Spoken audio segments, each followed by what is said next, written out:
And just to note, Morton gels do not have any sodium in them, a tiny amount, if anything. And so you need to make sure you're getting your sodium in from elsewhere, whether that's carrying your own, carb mix that has high electrolytes in it, using the Gatorade at the aid stations, taking additional salt elsewhere. Mhm. Yeah, something to keep in mind because it could be related to hydration or electrolytes more than anything. Are you running a marathon? Oh, I could never run a marathon. Are you sure about that? A marathon? That's like 42 kilometers, 26 miles. I don't understand those people. That used to be me. But not anymore. Welcome to the Marathon Podcast. My name is Christian Warwick. Warwick runs on Instagram, YouTube. Really happy to have you here. Thanks for tuning in. If you're new to the podcast, welcome. If you're a regular listener, welcome back.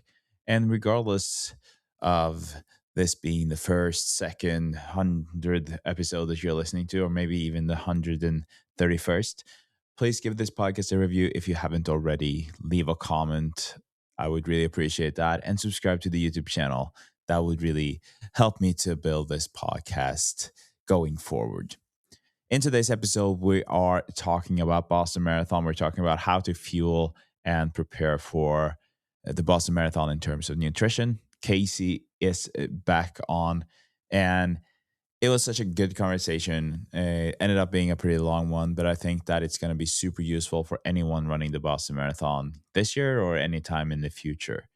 Obviously, you can use all of this for any marathon, but we try to be a bit more Boston Marathon specific, especially in terms of when to time things because of the long wait in Athletes Village, the bus ride out to Hopkinton.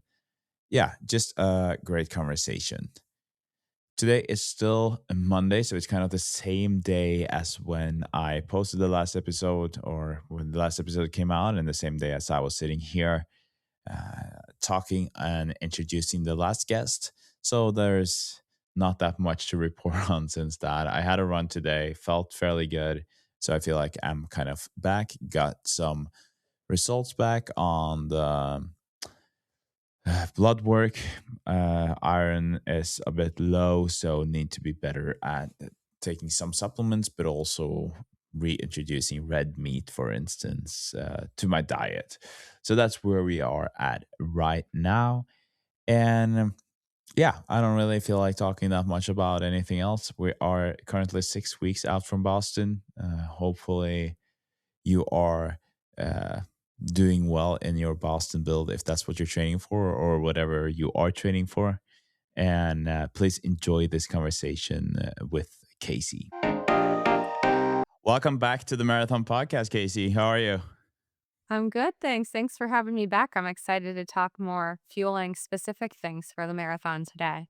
Yeah, me too. And before we dive into it, we've been talking now for 20 minutes before we recording, but uh, you emailed me after one of my YouTube videos when I was talking about how I was feeling, and you had some ideas where you also were.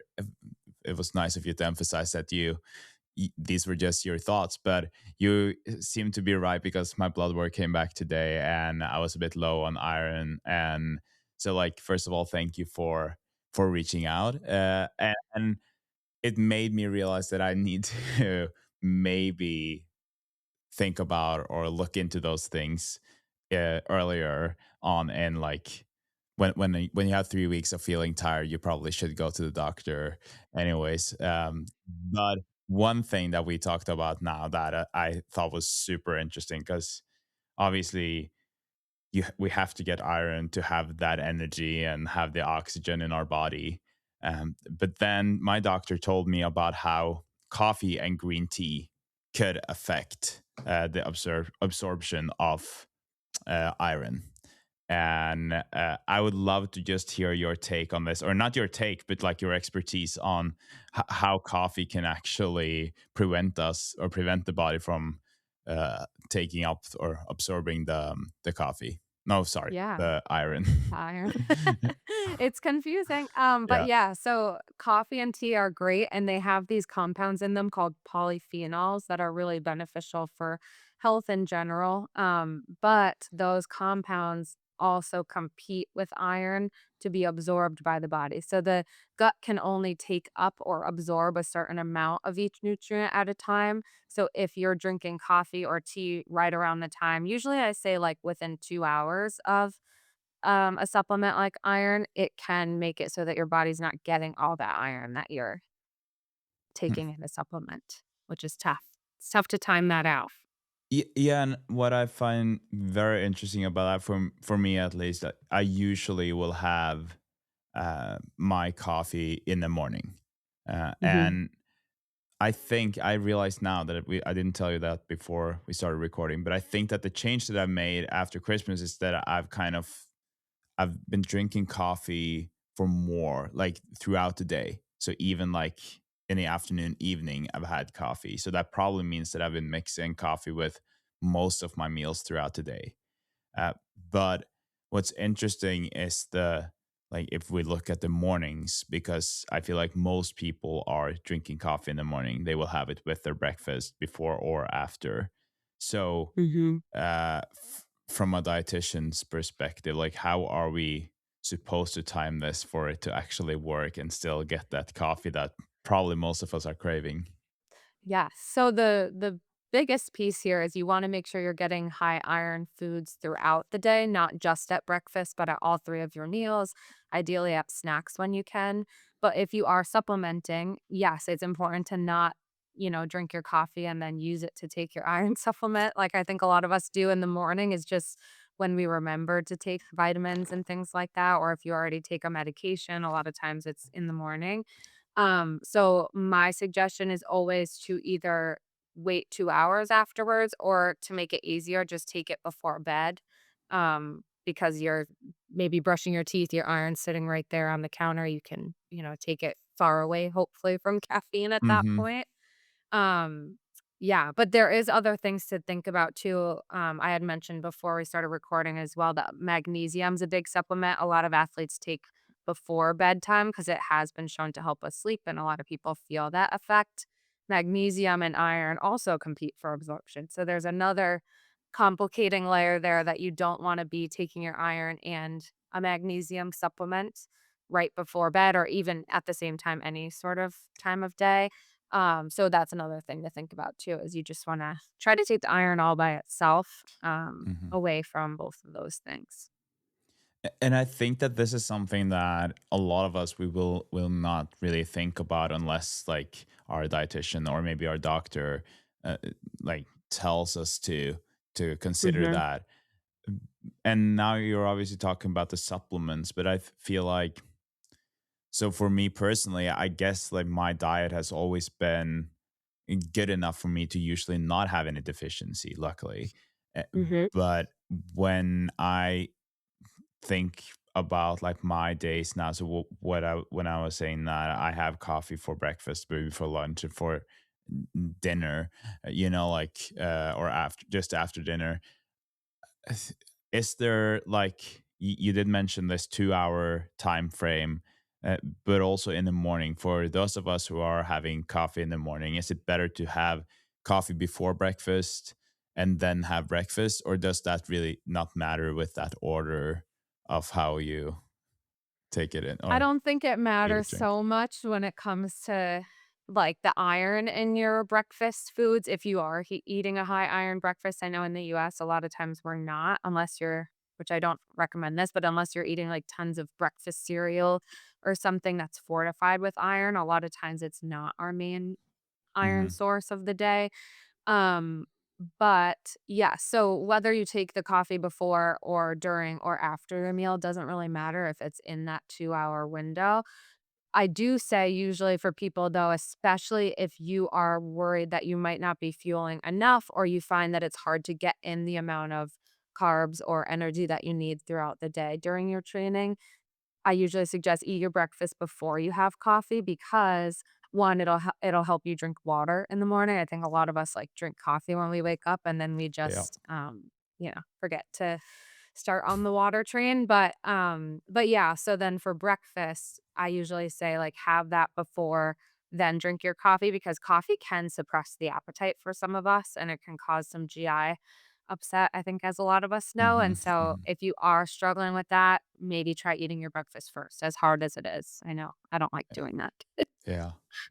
Okay, cool. Thanks. Just really felt like bringing that up because it was such a big surprise to me. And sometimes it's almost a bit embarrassing, especially when you come from an athletic background, to kind of realize these things that sometimes feel very basic, simple. Like, I don't know, a lot of the things that we'll talk about today, I'm sure, with fueling for the marathon, like carb loading, all of those things. It's like, uh, it's fairly, I would say, fairly new for at least for athletes who are not within the elite. But I've also talked to elite athletes who are like, what we're learning today compared to 10 years ago, there's like such a big difference, right?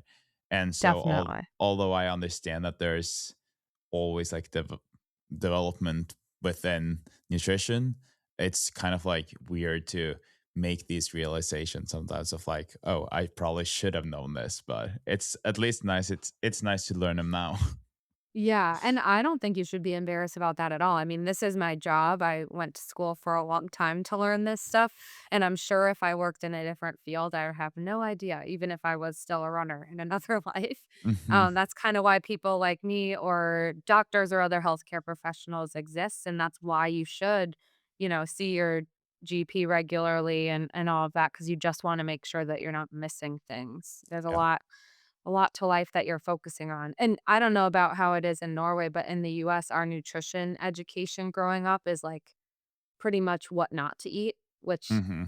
is Yeah. can be an issue. There's no time or attention put on the little details like that, like how you should take in certain foods. It's very minimal in that Yeah. regard. Yeah.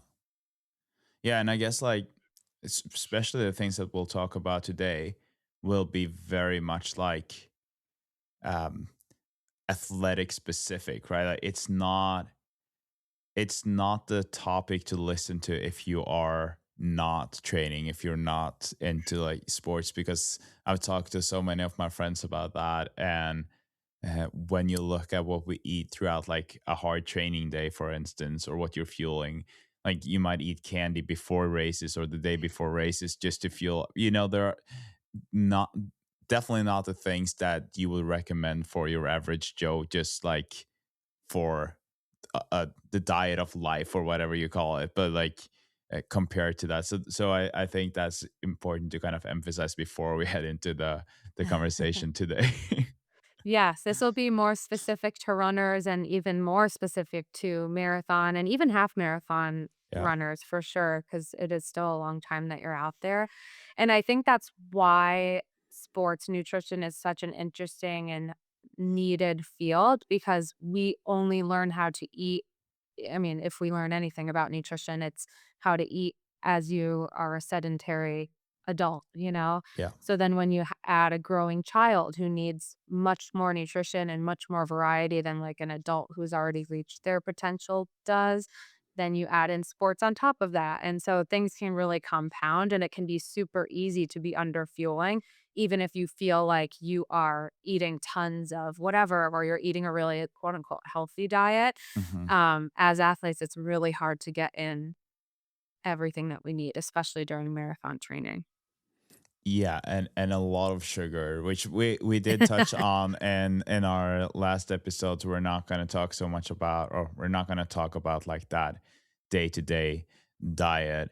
Uh, but before we do, and it's just a few weeks since you guested the podcast last time, but for those who haven't listened to that episode, why don't you give like a very short introduction of who you are and what your job is?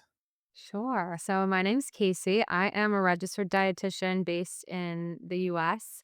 I The reason why I have some credibility to talk about the Boston Marathon is not because I've run it, but because I lived in Boston just until last May. And so I know all the restaurants and things like that. But anyways, I'm a dietitian that works with athletes specifically, and a lot of my clients are runners. I'm a runner myself. And so I just love working to help people learn how to fuel themselves, not just to optimize performance, but also to make sure that they're taking care of their health long term. Mm.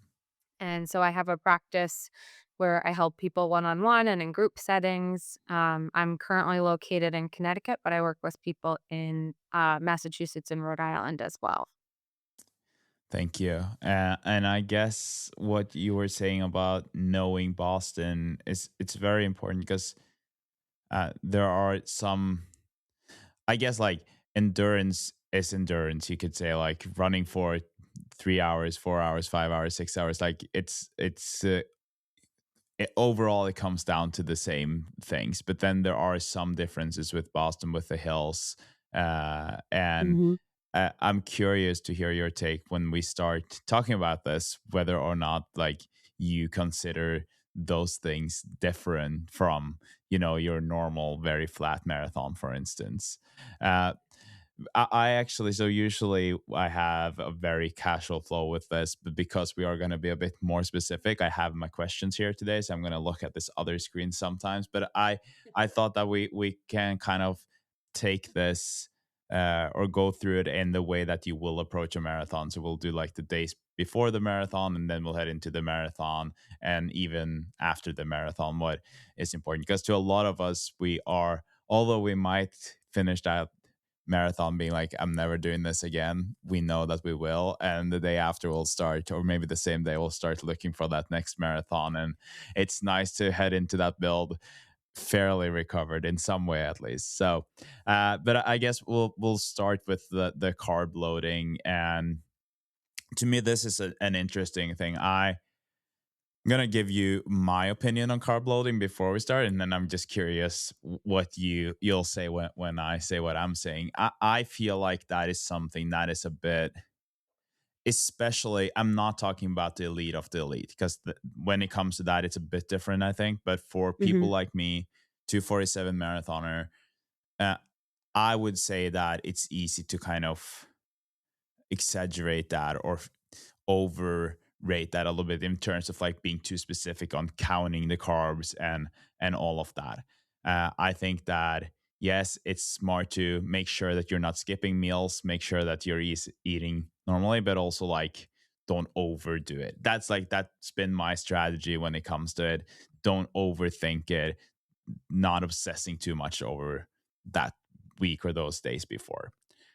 And so then comes my question: what are your thoughts on that? But also, like, what would your strategy be for someone that you work with for like carb loading, and if there is any difference for Boston compared to say other marathons? Totally. Well, first, I would say I agree with you on the not overthinking or obsessing about it, because that's obviously not going to help in a lot of ways. You just don't want that stress in the 3 days before your marathon, like obsessing over every bite of food that you eat, missing the fun stuff that's going on in Boston ahead of the race because you're on your phone, like tracking everything, or, spending hours trying to find the exact perfect meal that's going to meet everything you need. I totally agree with that.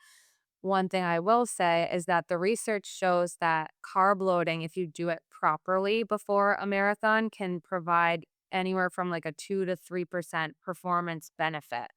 To put that into perspective, carbon plated shoes are anywhere between 1 and 3%. So my philosophy is if you are going to invest in carbon plated shoes and super shoes, you also really are missing out on a big potential benefit if you are ignoring the carb loading and just eating like your salad and stuff like that ahead of time so that you feel light and ready to go. I love that answer. I think that's, first of all, it's really great that after me saying what I said, that you can kind of like prove that. Because yes, because I think that is really important for all of us to know. And I think that it's easy to be like, oh, I need to be very healthy the last week. So if you don't have a relationship to it, like you refer to salads, maybe you're like, I'm gonna be healthy and I don't want to eat heavy food because I want to like be a bit lighter on the start, whatever. Uh, and then I guess just to be a bit more specific in my question as well before we dive into more of it, is like, um, if you look at carb loading and someone who's been eating normally throughout their build, and when I say normally, I guess like that is hard to define as well. But if you gotten through your marathon build without injuries, most likely you've been okay with your carb intake. And so if you just eat normally that week, but still don't like count the carbs or log them, whatever that last week, could that still be like good carb loading? Or would you like, if we were working together, would you have liked for us to kind of be so specific that we actually counted carbs that those last few days before the race?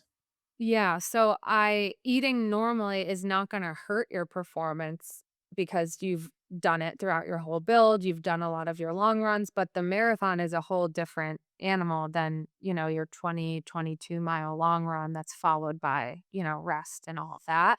Um, so, I think you're not hurting your performance by not specifically carb loading, but you're also leaving a lot of potential performance on the table. And so for someone like you or anyone who's going for a specific time goal and has put all these months and weeks and hours into training and put your body through all this stuff, why not just give yourself that added benefit?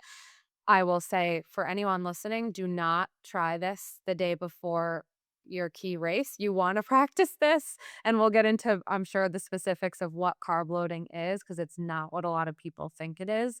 But yeah, you do not want to I'm not recommending that you eat tons and tons of carbs the day before and expect that you're gonna run amazing. It's something you have to kind of think about. I don't believe you need to be tracking all your carbs. I think it's helpful to add in some, if you have like a food tracking app or something, write in what you think you might eat in the day or 3 days. Usually we say carb load's 3 days, but before a marathon, but maybe put that into like a tracker. I really like Chronometer because it's just very to the point, but put that in and see like, all right, depending on how much I think I need for carb loading, how much is a normal day for me, and how much more would you have to eat in order to meet that goal?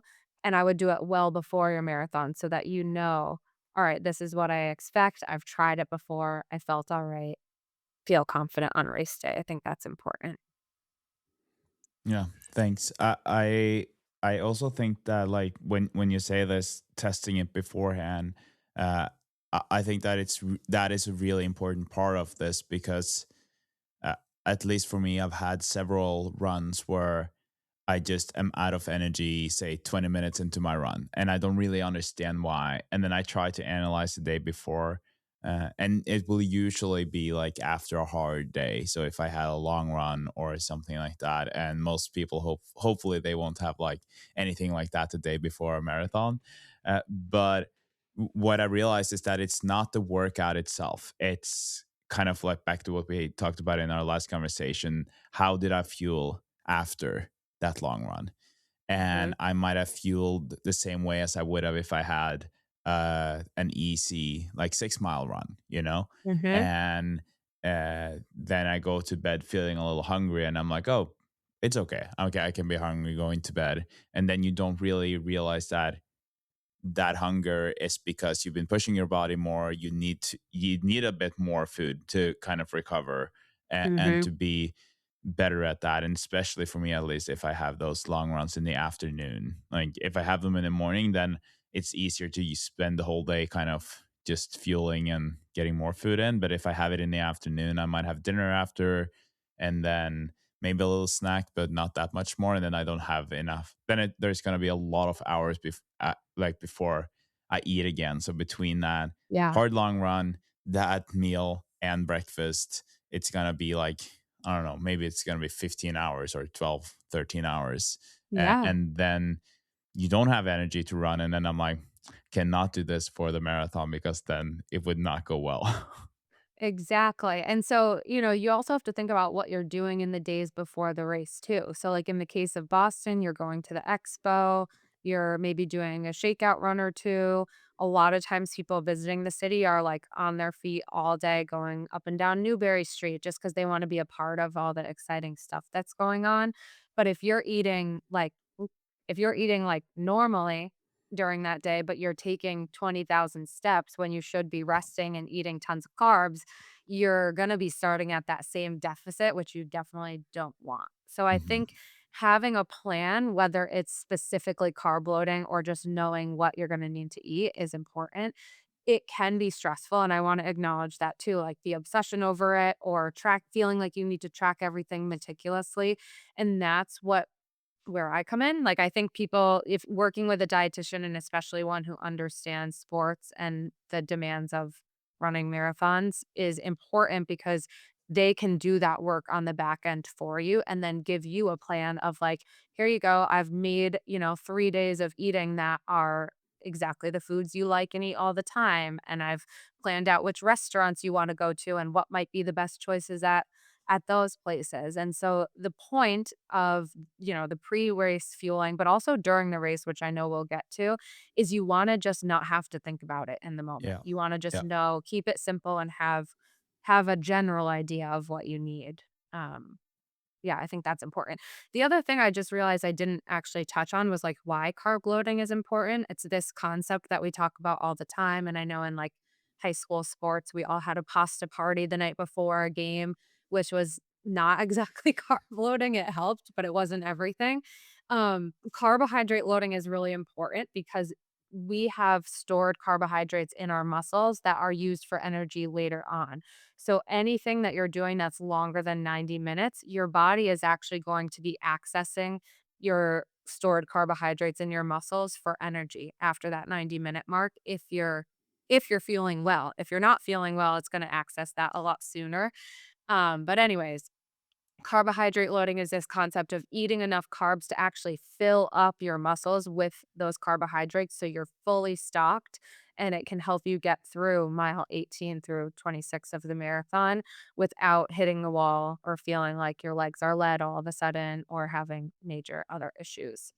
So the point of carb loading is ahead of a marathon about 3 days of targeted high carbohydrate intake to fill up those muscles. Mhm. No, I'm glad that you defined that because I think it's to some people, especially if you're new to the marathon, this might also be new. Like back to what you were saying about the salad.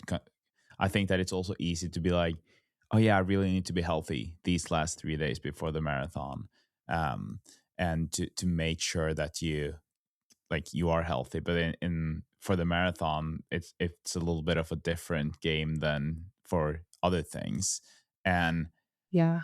when you were saying this uh, about the carb loading and like why we are doing it, I'm also curious.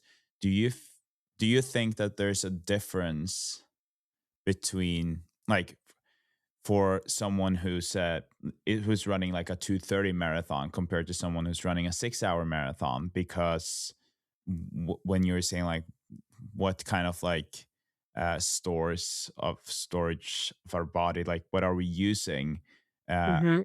when you're running for 2 hours and 30 minutes, it's more likely, or 2 hours, it's more likely that you are at a higher intensity in terms of your heart rate, because like physically it's not possible to stay at the same intensity for 6 hours as you are able to do for 2 hours. Mhm. So how does the carb loading kind of change with the increase in time on feet? Yes. So it actually doesn't change. What changes is how many carbs your body needs depends on your weight. And so usually what we say is 10 to 12 grams of carbohydrate per kilogram of body weight per day for 2 to 3 days leading up to the Hmm. marathon. And so for anyone who doesn't work in kilos, you just divide your weight in pounds by 2.2 and you get to kilos. Then you multiply that by 10 to 12 and you've got a good range. So an elite runner who's running 230 or faster, they're gonna eat the same amount of carbs no matter how fast they're going. It's all based on your weight. Because, like you said, you're actually burning more carbohydrates at a faster rate when you're running at those paces than someone who's running a 6-hour marathon. You're still burning the same amount of carbs over the time. It's just that it takes longer for you to get through those carbs because at lower intensities, your body is actually using a combination of carbs and fat for energy. And no matter how lean you are, we all have plenty of fat stored on your body to use for energy. So your body at lower intensities where you're going slower for a longer period of time is still going to be using the same amount of carbs, but also some fat. So that it's Hmm. not like you need to eat more carbs if you're running a 6-hour marathon just because, in a carb load, just because you're out there for longer. It'd be based on weight. Where that changes is actually during a race. Yeah, 'cause I was You'd have just to gonna change say that.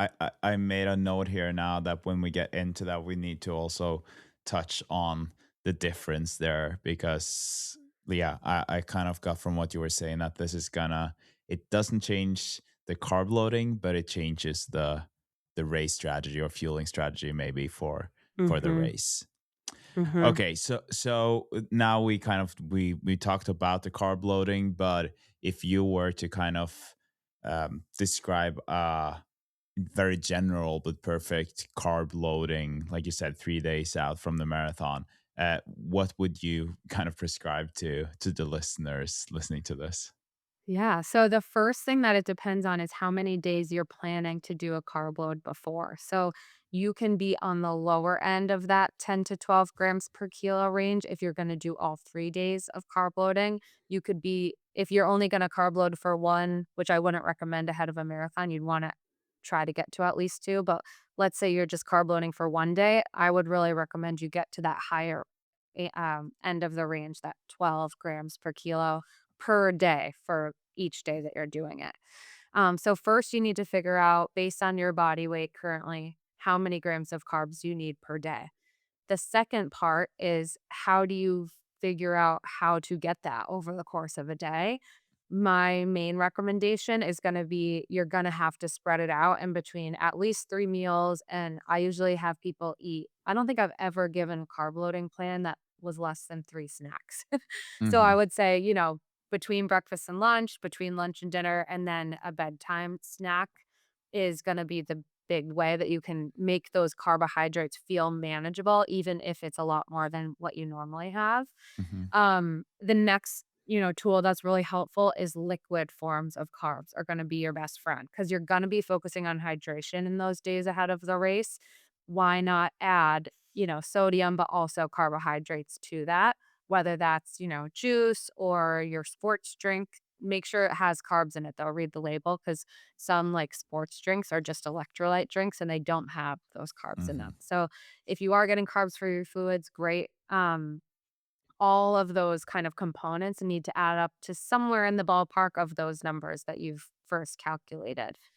One caveat that I'll say is for a lot of people with a history of eating disorders or disordered eating or just like a strained relationship with food, this sort of like tracking or counting anything, especially carbohydrates and calories and all of that, is not going to be helpful for them and will actually be harmful. So if that is you, one, I would suggest if you're, running a marathon, you should probably work with a dietitian just to make sure that you're well supported there, but also you can kind of look at your plates visually versus having to count and measure things, if that Yeah. makes sense. And so to go to that end, because anyone can do this visually too, thinking about you want really at least 75% visually of like your meals to be coming from carbohydrates because it's really hard to get in the amount of carbs that you need from balance, like we would talk about any other day, meals where you're having like tons of protein and a whole big salad on the side. You're not going to have room for as much, rice or pasta as you need. So make sure a big mistake that I think a lot of people make is they just add a bunch of carbs on top of what they normally eat but that's a recipe for not feeling great and potentially having some digestive issues on race day or beforehand. So you also need to think about pulling back on some of those other components, especially fat and fiber, because too much Hmm. of those things is going to lead to major digestive issues. And people oftentimes blame that on the carbs, like, oh, I carb loaded and I had horrible digestive problems during my race, and most of the time it's not the carbs, it's the fact that you also increased your fat and everything Yeah. else by a lot. I appreciate you using that example of just visually, because like for me, for instance, I don't know if it's, I don't think it is because I have what I also would call like an unhealthy relationship to my own body image, but I think that in general, just that it is a little hard for me to look at it that way, where I'm like, oh, I'm gonna count the carbs or track it. Mhm. And I also feel like what you were saying about that some people are adding carbs on top of everything. And like you see some influencers who are documenting this, they are eating so much that you see them almost throwing up because they're like, oh, I've had so much carb, or so many carbs right now that I'm struggling to get more. And for Yeah, me at least, I'm like, I don't think that's the way to go. Like, I guess like you should, the day before a race you want, or the 2 days prior to the race, you want to feel good. So like you're gonna feel, but you still should feel good, right? definitely. Yeah. What I will say is, so carbohydrates, I think maybe we touched on this last time, but carbohydrates are stored in your muscle along with water. For every gram of carb that you store in your muscle, you store about 3 grams of water. And that can add up when you've got hundreds of grams of carbohydrates stored for later. So you will I don't recommend weighing yourself, especially in the days before a marathon, because it does not matter at that point. There's nothing you're gonna do about it, but your weight will most likely increase if you've carb loaded well. You may feel a lot more bloated and kind of, like, puffy and just not your, like, leanest, Mm-hmm. smallest, fastest self. I think a lot of times that has to do with the fact that you've just tapered, so you were gonna feel like that regardless after so much training. But also, it is true that the more carbs that you eat, the more that will happen. One thing I always urge people to remember is that this is temporary. Your body's going Yeah. to use those carbs very quickly. And so by the time you finish your race, all of that water is going to be used for hydration, and all of those carbs is going to be used for powering you through and getting you to whatever time you're going for. So it is a trade off that I think is really worth the potential discomfort in the beginning. But Yeah. you're right. Yeah, you should not be feeling like you are just like gorging yourself on so much food. And I think that's another mistake people make, is it's almost seen as this like excuse to eat like all the things that you like don't eat normally, or that people tell you is bad for you. So like you definitely don't want to be eating 12 donuts as a way to carb load. You might Yeah. get the amount of carbs in, but donuts are also super high in fat. It's just not gonna feel good. Another example that I give all the time is, like, a lot of times I see people eat, like, an entire pizza or even half a pizza, or, like, they go to an Italian restaurant and they get a giant fettuccine Alfredo bowl, Hmm. and that is not gonna make you feel good either, because you've got tons of fat in the cheese on the pizza, in the in the Alfredo sauce on your pasta. So I might opt for, like, a more, a lighter pizza, but with still the crust, or you could do, like, focus on, like, the bread aspect of it, or get pasta with red sauce instead of the, heavy cream-based sauces. Um, because to put it into perspective, a lot of times, most of the times when I'm doing carb loading plans for people, they're eating at least 2, if not 3 or more cups of cooked rice or pasta at a meal. So you Hmm. don't really wanna be eating, 4 cups of pasta that is smothered in, like, butter and Yeah. stuff, because it's not the carbs that are gonna cause issues, it's actually the fat is gonna sit Yeah. pretty heavy.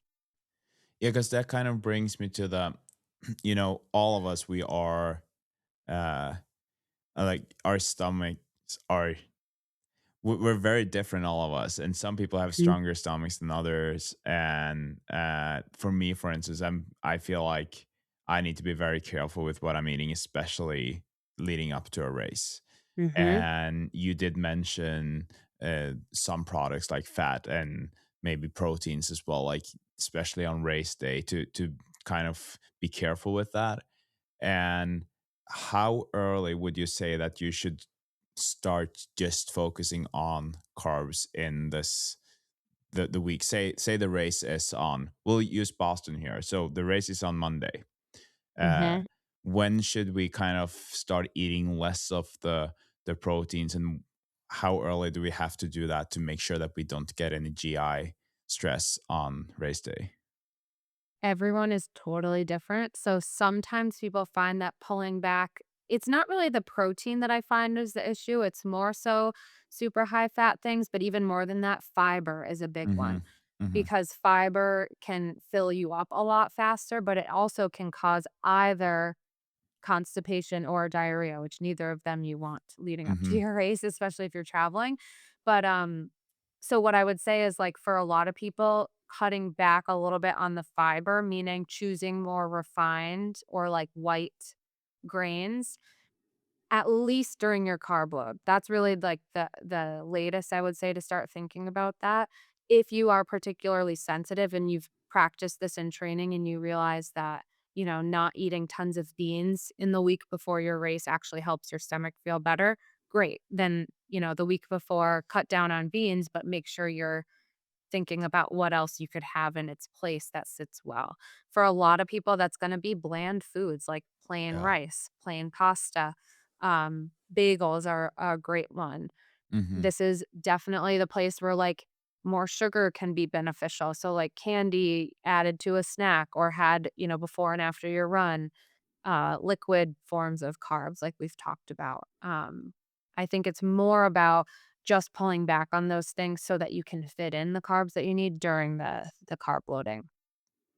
And you mentioned candy, and I also tried this for my last marathon, and I thought it worked pretty well. But I also feel like, or I guess that there's a balance there between, like, because if you ended up having 3 days of just eating candy, that probably wouldn't be a good idea either. So how do you balance this? Is the candy something that you can just kind of use as snacks in between, and then have a kind of strict or not strict plan for the blend food, like pancakes, bagels, like you mentioned, Mhm. for breakfast, lunch, and maybe pasta for dinner. But what is it? How do we uh, use the candy or the sweets or the snacks to complement our carb load? That's a good question, and I agree with your take. I think that we should still be eating regular looking meals, making maybe some slight adjustments, but I definitely wouldn't suggest just like replacing your breakfast with candy or your lunch or whatever. But that is a time where adding, a serving or two of whatever your favorite candy in could be a really positive thing after a meal or as part of a snack. Because if you think about it, that's a really concentrated source of carbs, like a gel is. It's only carbs for the most part, unless it's like chocolate candy, then you just want to be cognizant of what's in Hmm. there. But like it's kind of like a gel where you're getting a really concentrated dose of carbohydrates without anything else that's going to be like filling or anything like that. So I always think of candy and those like simple sugary carbs as a great tool during any, time in marathon training because it's hard to get in as much as we need, but especially in those days before, it's super helpful for a carb load, Yeah. definitely.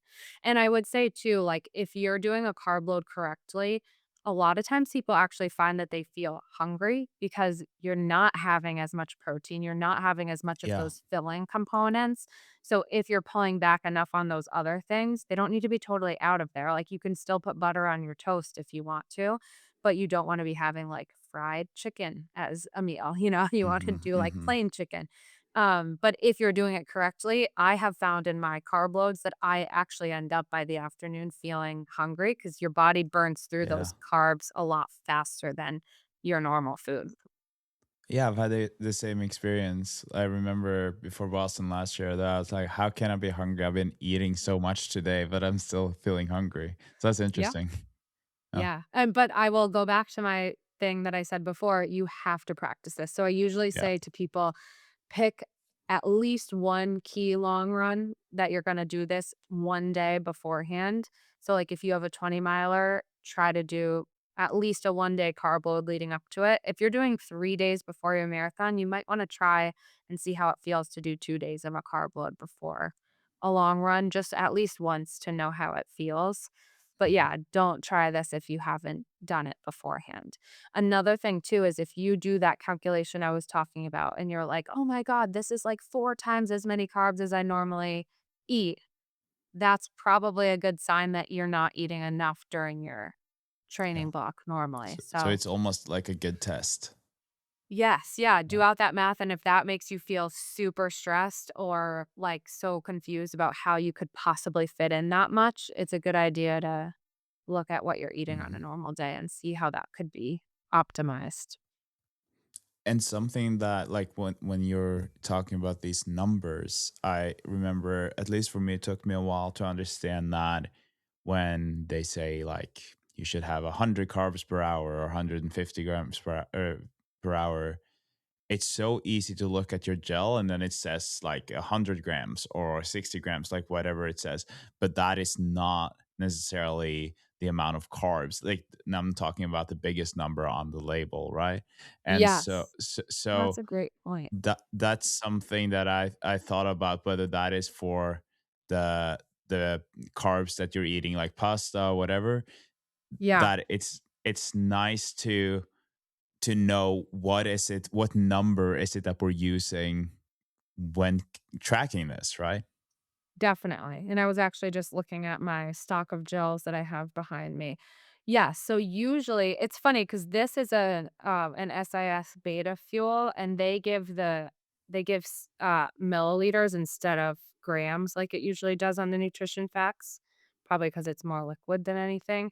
But yes, a lot of times the nutrition facts label, at least in the US, will say, like, the serving size. So, like, the serving Yeah. size is, 1 cup of whatever, and then in parentheses, it says 30 grams or something. Hmm. That's actually the weight of the food, not how many carbs. So then you have to look Exactly. down at total carbohydrate on the label, which this would be hard to see on video, but you have to look at where it says total carbohydrate. That's the number you're going Yeah. for. Yeah. Yeah, it's And that complicated, the uh, nutrition facts. and I guess that is the same also for all other food that we're eating, whether it's pasta or whatever. You need to just look that up and don't look at, like you said, the however much the gel itself is, but like however how much carbs we have in that. Yep. Well, I have, obviously we're still on the first question here, but I think the other ones will go a bit faster because the carb loading is like a longer process. But uh, the now we talked about those days prior, the day before.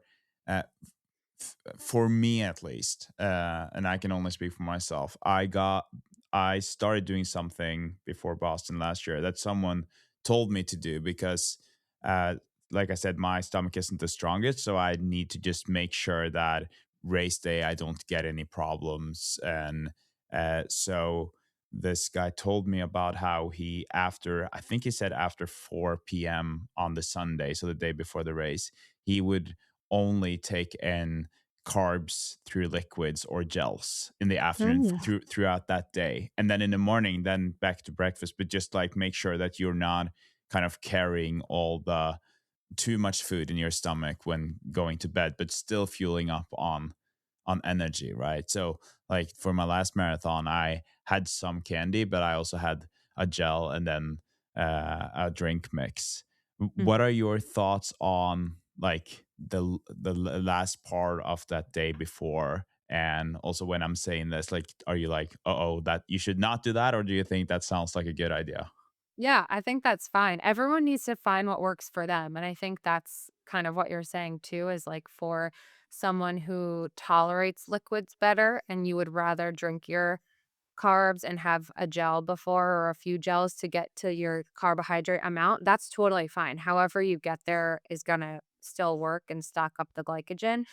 Some people might experience that they feel so, like, fluid, stocked up on liquid that does Yeah. not feel good for them. Some people who are already gonna struggle to sleep the night before might be up to pee way Hmm. more often because they just drank so much more than they are used to right before bed. So it will work for some people, it won't for others. The other thing about the gels is I always find, like, variety is key there. So, like, if you have a gel that you're not using in the race that you've practiced with before and you know feels good to eat, maybe do that one the night before so that you're not, like, if you're taking 100 more in gels the next day, you don't wanna have and Nope. more in gels the Yeah. night before, it's Yeah. tough, you get tired of the same thing. Yeah. Yeah. But I think that's a perfectly fine way to look at it. That's actually Mhm. smart if that works for you. And I think like at least for me, and I can only use myself as a reference here because we don't tend to talk about how our stomach is acting in the morning and stuff like at least specifics, luckily. But I feel like with a race like Boston, most people will take the buses, so they will have to get up so early. And so that is also something that I think that it's nice to maybe think about that like okay if you are if you want to use the bathroom before you leave your hotel room, like if you have I don't know if there are good strategies for that or if that's something that you consider in the carb load for the people you're working with that okay they're getting up and they have to be on the bus at 6 a.m. or 6:30, so it means that they might have to get up at 4, although the race might not be until 10:30, because that is also what's different about Boston. Usually you can get up in the morning, you have your breakfast, so even although you're getting up at 4, you can have your breakfast, and then 3 hours later, 4 hours later, you have your race, 7:38. Boston is late. So it means that from the time you get up and get on the bus, you have so many hours until you start running. So both Totally. in terms of nutrition on the morning off, but also in terms of like that strategy for your bathroom routines, whatever. I don't know if like as a dietitian, that's something you think about or ask your clients about when working on that plan. Definitely. Yeah, I think it's important to know what you're going to do, and I'm gonna sound like a broken record, but have done it somewhere around that time before.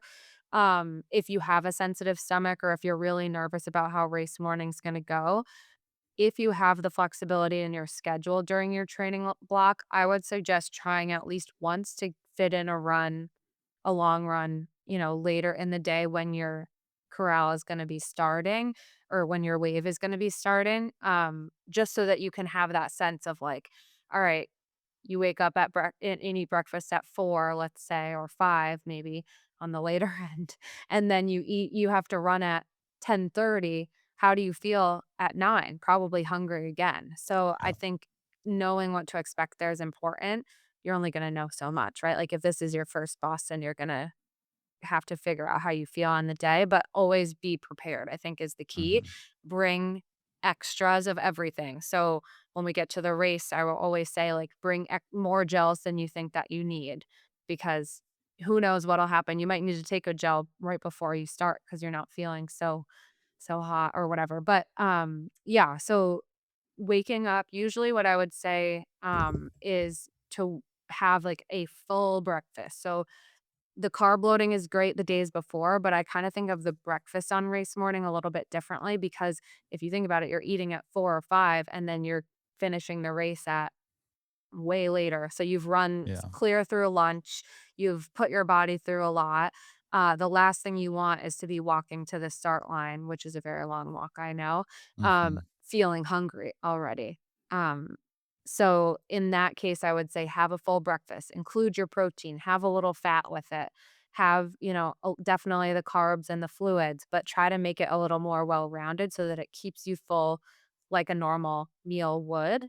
And then you're exactly right. I kind of think about like, all right, hotel, what are you doing?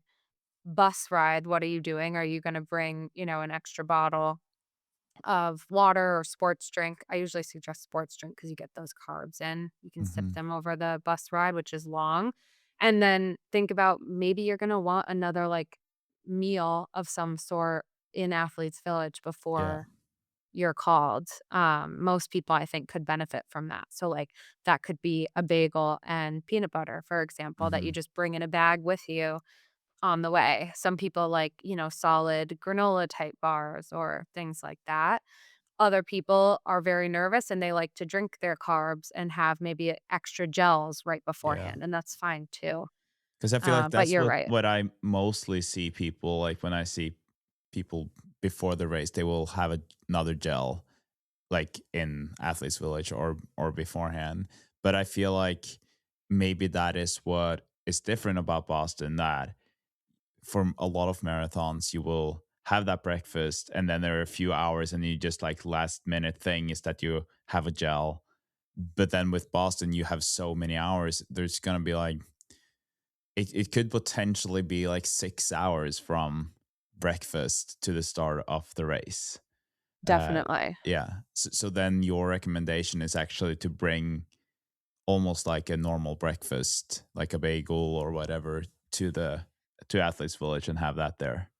Almost like a normal breakfast at that for that, like, second mini Yeah. meal, I would say that's where we wanna minimize the protein and the fat and the Mhm. fiber, so try to keep it similar to, like, what a carb loading snack might look like, so, like, Yeah. a bagel with jam is a great one because Yeah. you're not adding tons of, butter or peanut butter that has a lot of fat in it. Yeah. And then you're totally right, like, with the gels right beforehand, the closer you are to the race, the more simple you want the carbohydrates to be. Mhm. So if you're someone who does really well having some carbs in the 15 minutes before you start running, a gel would probably be much better than a bagel at that point. Yeah. You probably don't want to be having that.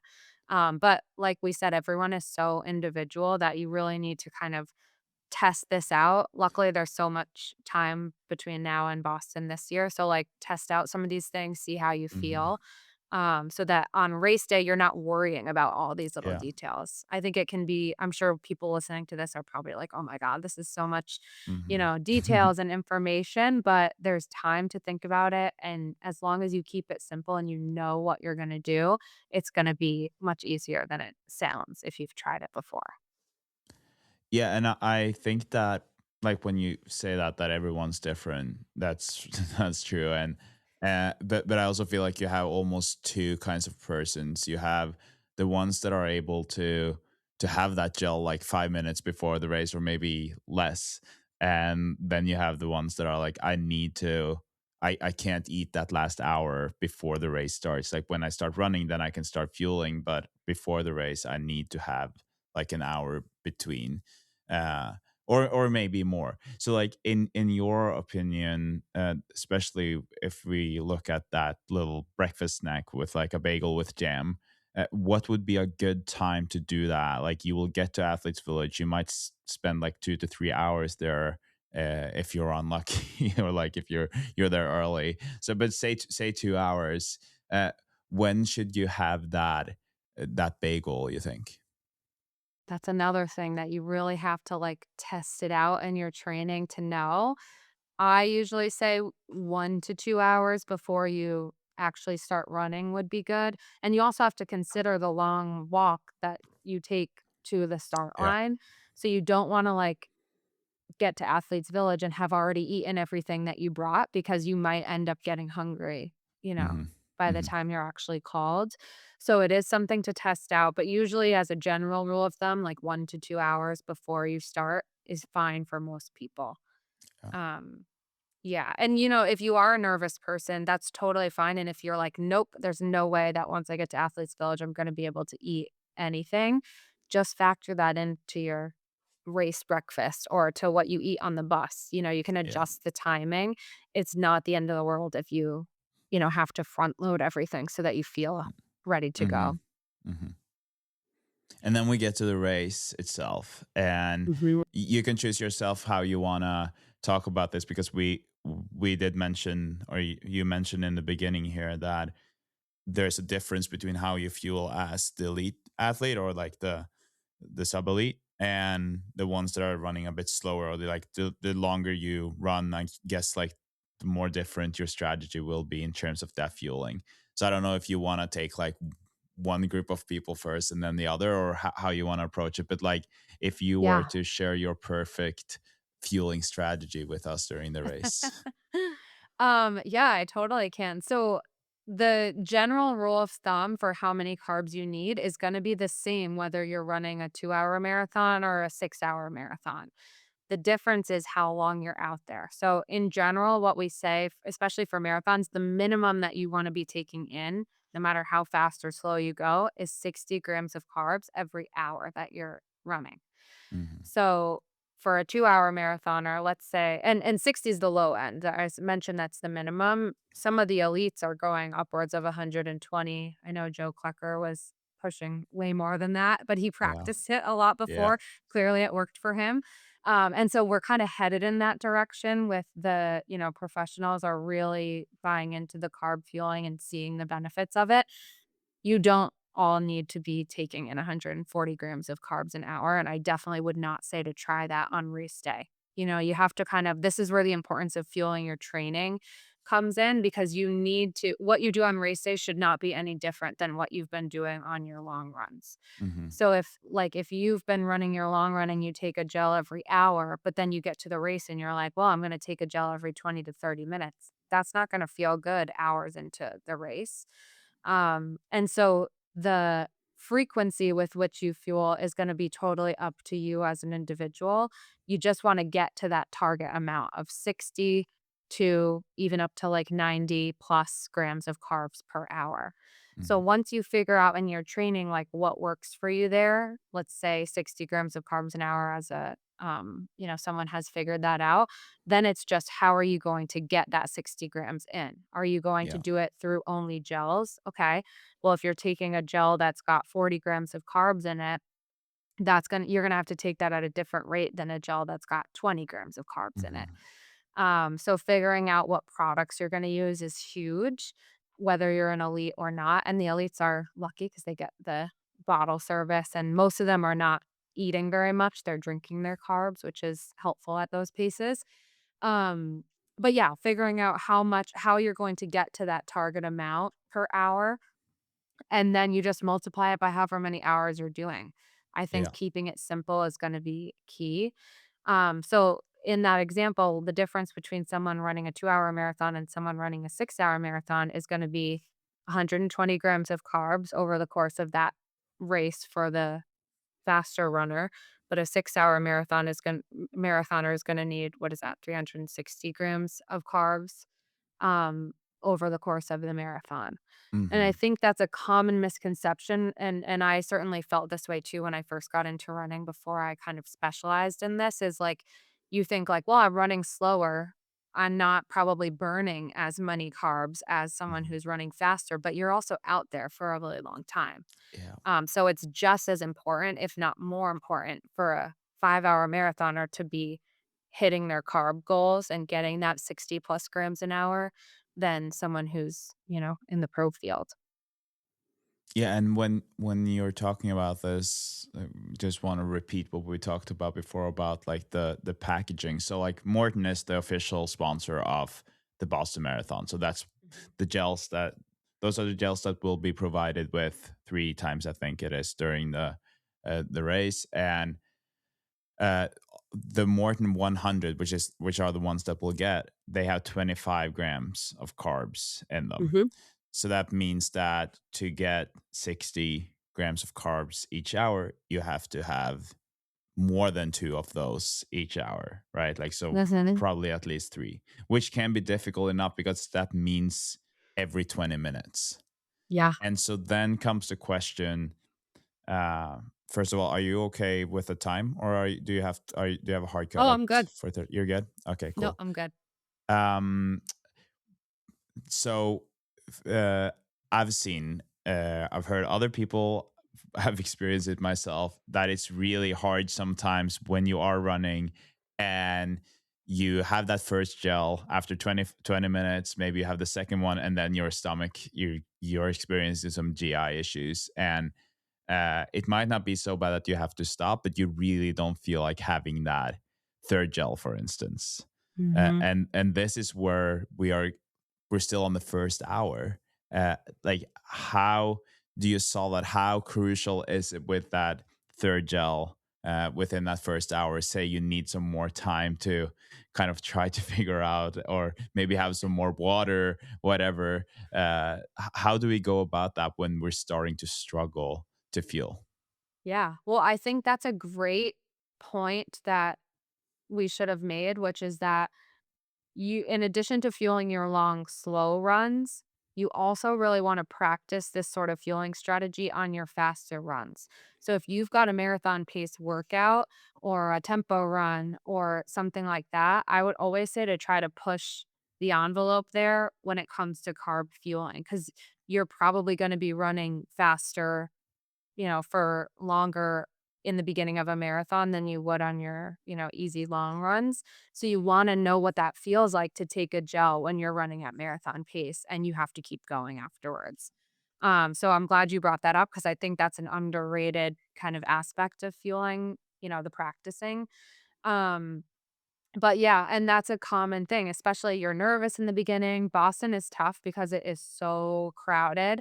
And so if you're really dedicated to hitting your pace right away, you're going to probably have to be weaving through a bunch of people.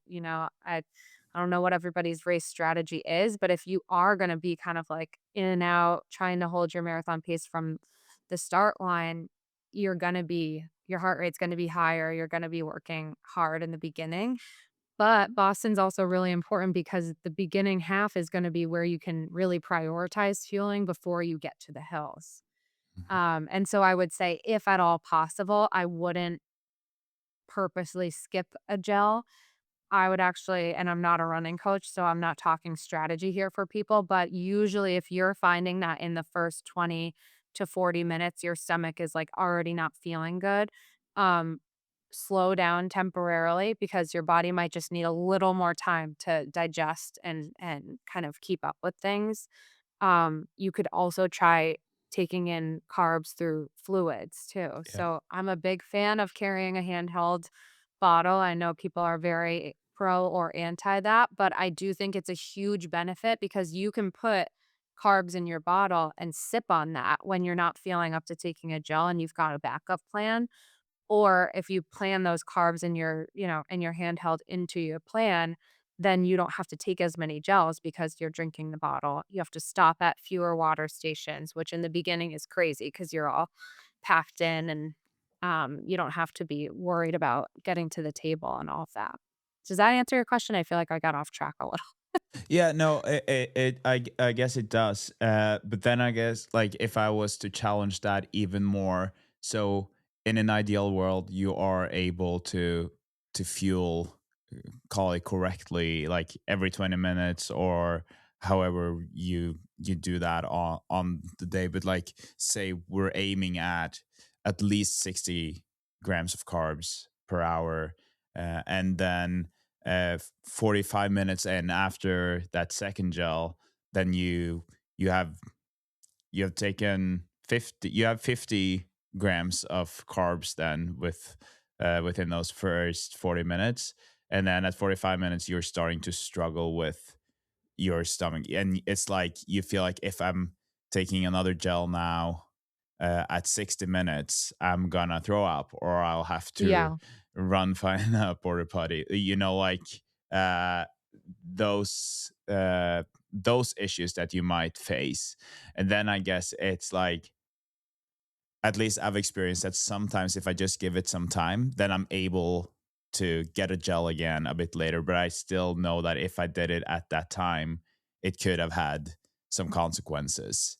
And I Totally. guess the question is then, uh, how stressed out do you need to be about not getting that? And also I guess like, should you still prioritize it and be like, this is a very crucial part of my fueling, and Mhm. kind of try to ignore the GI issues? Or is it better to listen to your body when you feel like that? I'm glad you asked this question again because I do think that you shouldn't be stressing about your fueling on the day of. Like, you can have this great plan. You can be like, I'm going to take a Morton every 25 minutes. That sounds great. But like you're saying, you could be hit with some nausea after the Hmm. first 45 minutes. I think your strategy is perfect. Give yourself a little time. If you can slow down just temporarily so that until you start to feel better and like you're not imminently going to have to run to a porta potty or throw up somewhere, Hmm. do that. And, you don't want to be stressing about this during the race. The last thing you should even be thinking about is your fueling. You should just have it kind of down. So let it go. Things are going to happen, during the race that you didn't plan, whether it's fueling or otherwise. Just listen to your body at that point. Yeah, I Yeah. agree. And you have to kind of know that things are never going to go perfectly No, in a exactly. marathon. You're always gonna have to adjust. You're gonna drop a gel. You're gonna have to fight your way over to grab a Morton. You might grab the Yeah. caffeinated one when you meant to Yeah. grab the black one that doesn't have caffeine, and so you just Mhm. have to be a little go with the flow as long as you've thought ahead about, like, in an ideal world, this is what I'll get, and knowing that it might not be perfect. Your carb loading, your day of meal, the fueling that you've done to that point are all gonna help you. So it's Yeah. not the end of the world when things are a little out of whack. Mhm. That's good to know. And I guess like lot of people, and I talked to someone the other day and they were like, when they have 10K left, they're like, then they're just running. So unless they feel like they really need it, and if they're feeling like they're not great, then they will just keep on running. And like the last, when you get through halfway or something, I don't remember what this person said, but it was a pro runner, and I'm pretty sure she said something about like, then I'm just going for it. Uh, and I guess this is also where the carb loading from the days prior, like it works. So if you've done that properly, then you're less vulnerable, and in a perfect world you're able to fuel, but it sometimes it's hard, like we just discussed.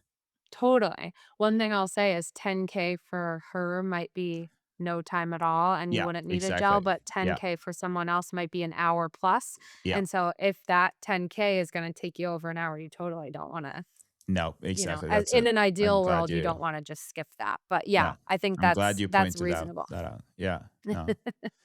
Um, yeah, so with Boston, like you said, the course is a bit different, and Mhm. for I think that for a lot of people it can be, obviously it's difficult to fuel when going uphill, but to a lot of us it's also hard when going downhill, and especially in the beginning there, because there will be a lot of chaos for those first miles, and a lot of people downhill running, you're getting into almost like a technical part of running when you're gonna like fuel at the same time uh, as you are running downhill. Uh, what are your thoughts on that from the beginning of Boston Marathon? Should we still focus on being very true to that plan, or is it okay to, like, if you're very uncomfortable doing that and you get down to like when it's starting to be a bit more flat, a bit less people, is it okay to postpone that or push back that first gel a little bit just to make sure that you're comfortable fueling, or should we still slow down and try to just really focus on the fueling rather than anything else? I think it depends on your goals, right? Like if you can afford to slow down and you feel like you're running it, for fun, or you're not super tied to like a time that you're really reaching for. I'm a big fan of like enjoy this race that you planned so hard for and trained so hard for, and like slow down so that you're not risking feeling bad later. But when it comes to fueling, adjust it. And in Yeah. Boston, you kind of have to. Like if you tried to take a gel every 30 minutes, let's say, you're just not gonna like that. When you're going up a No. hill, your heart rate's higher, you're working harder, then you're gonna be, like, reaching into your pocket or whatever and trying to open a gel when you're just, like, trying to get up this hill. So, you might need to take a gel a little earlier than you planned if you know you're approaching that section.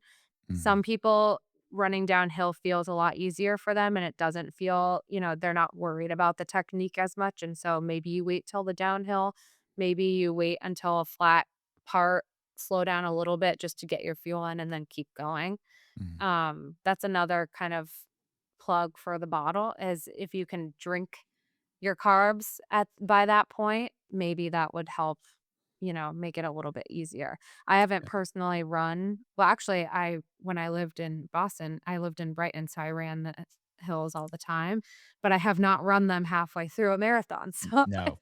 I can't speak to it from personal experience, in a marathon context, but I do think that you need to just make adjustments if you haven't run Boston before and you're just kind of, like, waiting to see how it goes, that's okay. Mhm. Just Yeah. take a gel a little earlier, wait a little longer. It's not the end of the world.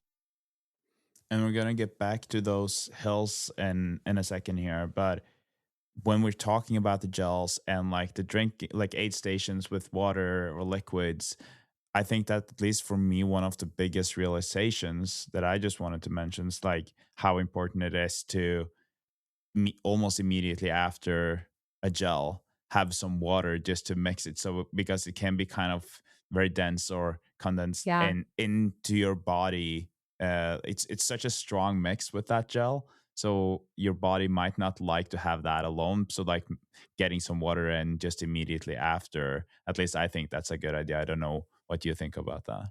Yeah, for the vast majority of gels, you're gonna definitely want to have at least a sip of water right after the gel.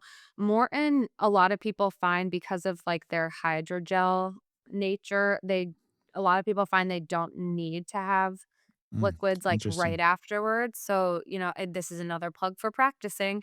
Yeah. Definitely, even if you don't plan to use the gels on the course and, like, you have one that you're really attached to, you never know what's gonna happen, so you might drop a gel, you might be out there longer than you expected and need to grab one in one of the later aid stations.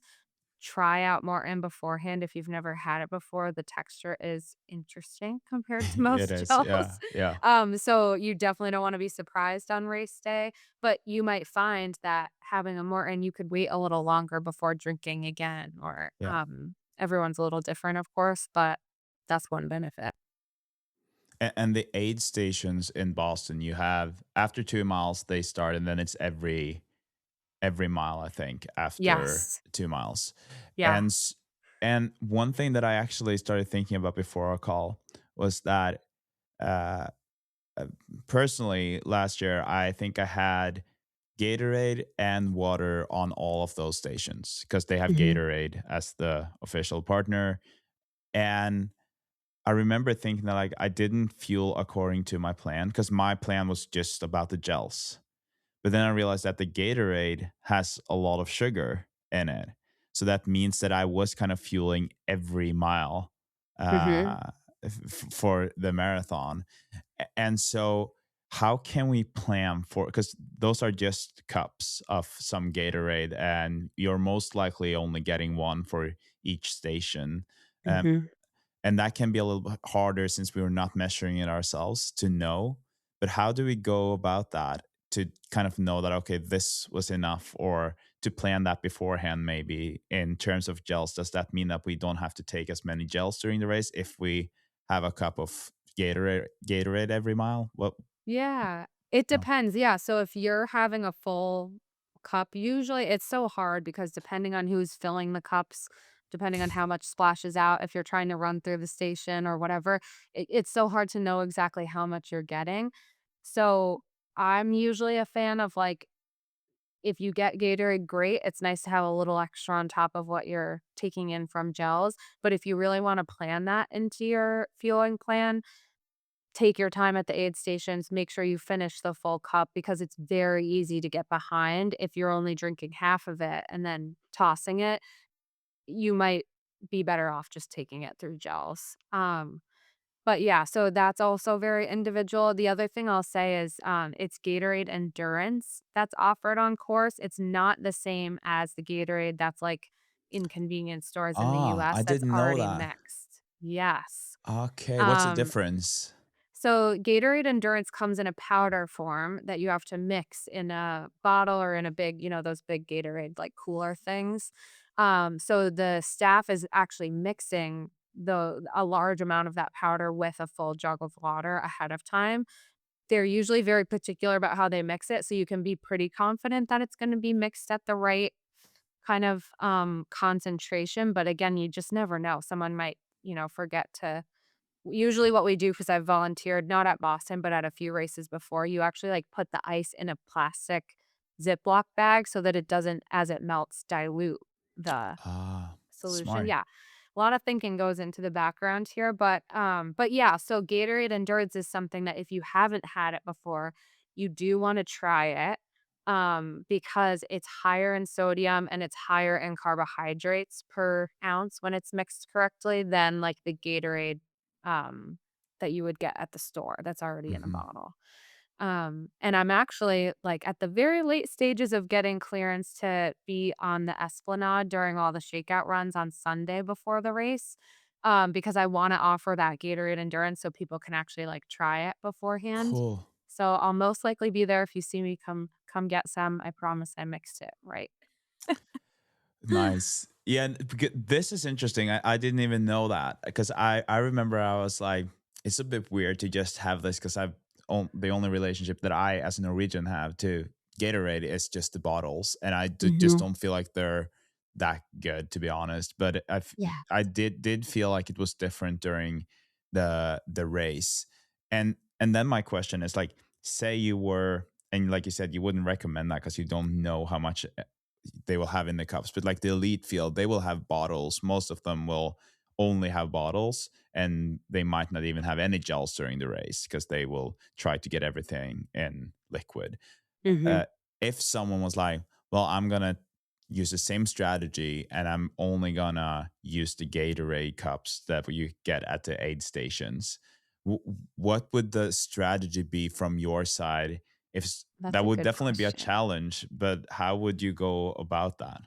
Let me just look. I have a whole spreadsheet where I forget exactly how many grams of carbs are in every, like, ounce of Gatorade Endurance versus the other ones, but let's see. So Gatorade Endurance, 12 ounces of it is gonna give you 22 grams of carbs, so we'd have to divide that by 3. Sorry, this is boring content, but I think it's useful 'cause I Yeah, think it's a good it's question. very useful, and I can just add while you're looking at this that last year when I did this, I my relationship to Gatorade, and this could be that it's because I'm not American as well, was very much that I looked at it as hydration. So I didn't think of it as much as a source to carbs. Mhm. Was like, this is great for hydration. So that was the main reason why I did it in Boston because it was like fairly hot. You're running for a while. So it's like, I need to get the salts and not just water. But then Definitely, and I looking think back, that's smart. yeah, and looking back almost a year later, I'm realizing that I did myself a favor by just actually getting carbs every other mile or every mile, which is Mhm. kind of like it makes much more sense. So now that I look back at it, Boston was probably the race that I've done that I've fueled the best at because I did that without Yeah. knowing it until a week ago. And it also makes sense because it's probably the race where I was the least prepared, but I was still able to run a faster race than I was supposed to do in terms of like where I was actually at. Ah, could have So been it's the interesting. Gatorade. Yeah, could have been. No, but I'm glad you asked because so 4 ounces of that Gatorade Endurance gives you 7 grams of carbs. So there's Hmm. not really a world in which you could drink enough Gatorade out there, even if you're drinking, a cup every mile. You'd have to, Hmm. like, stand there and be pounding Gatorade, Yeah. which you definitely no one wants to be doing. So I would say if you get an extra 7 grams of carbs every mile or 2, that's great. I don't think that Hmm. that's gonna throw you off, like, in terms of gut distress or anything like that, but again, that's another reason why trying out Gatorade Endurance before the race, during a run, just so that you know, like, if you do Yeah. have to rely on it for anything, that it feels good, but it's not gonna give you, like, a ton of carbs that your Yeah. body's not gonna know what to do with. One of those cups is about 7 grams. Okay. Yeah. So, but then back to the question that I had on like if you at 60 minutes are struggling to get carbs, and if you've had two gels, and then you've had every mile you've had some Gatorade, then you will most likely be up at 60 grams per hour. So, like, that can help you get to that part where if you're struggling to get it. So, it kind of Yeah. at least complement it a little bit if you're struggling to fuel, I guess. Yeah, and a lot of times too, gut issues during a race can be related to hydration. Hmm. Usually underhydrating or becoming dehydrated can be an issue. Also, not taking in enough sodium can cause nausea and other digestive problems. And just to note, Morton gels do not have any sodium in them, a tiny amount, if anything. And so you need to make sure you're getting your sodium in from elsewhere, whether that's carrying your own carb mix that has high electrolytes in it, using the Gatorade at the aid stations, taking additional salt elsewhere. Hmm. Yeah, something to keep in mind because it could be related to hydration or electrolytes more than anything. This is super useful, I think, at least for me, but I'm sure that a lot of people also will be like, oh, they have Gatorade. And then you think of it as the Gatorade that you're used to. Yeah. And so like yeah, but even like if you went to the grocery store or 7-Eleven, whatever, and you're like, oh, I'm just getting a lot of Gatorade because I'm gonna practice for my long runs, and then that's not what you're actually getting, it's kind of a waste, right? So you need to practice with the right one. And I'm sure based on what you're saying that in the US you can get the powder somewhere Yes, in the most US of at the time least. you have to order it online. I've Yeah. never found it in stores, like maybe Walmart has it. I think I've seen on their website, but usually you have to order it off like Amazon or Gatorade website or another store that might sell it. And I wouldn't say that, training with regular Gatorade or other fluids is a waste necessarily, but you're right. Like you just don't want to introduce a new variable if you're No. planning on drinking a lot of the Gatorade. You just want to know what it tastes like, know how it's Yeah. going to feel, and Boston's gonna have the lemon lime flavor just for Yeah. anyone who's gonna try it out. Maybe test Nice. out that flavor and Yeah. see if Yeah. you hate it or not. No, but I think it's what you're saying. Like, it's not a waste, but it's a waste if you're actually doing it to specifically prepare for Boston. Like, the reason I started using Morton was that I knew that that was in Boston. That was going to be in Yeah. Boston last year, right? So then I knew that the Morton gel that I'm practicing with is what I'm going to get in Boston. And Mhm. obviously, I had to bring my own gels as well. It was just nice to know that at 3 points during that race, I would get more. Uh, More of it so I could kind of restock. Although I don't recommend kind of like you said, it could be that you get the wrong one or you don't get the get one at all, and then it's nice to have a backup yourself. It is. Yeah, I do think it's always helpful, like you were saying before, anything can happen, no matter how well you plan things. So bring an extra gel or two or, Mhm. try out the more in case you need to use it. But Yeah. for most of us, I would say you don't need to like bank on those being your Yeah. only fuel for sure. Yeah. Okay, I have two more questions on the course. Okay. One of them is you mentioned the hills, like when you start running up the hills, and that's where I think it's hard sometimes, especially because it you'll hit them at around 16 miles. You're tired, and you probably don't feel like fueling at this point, but you still have to. And then you're gonna run uphill, and then it's downhill, uphill, downhill, uphill. Mhm. How do we time it? Like, what is the best way around this for the runners?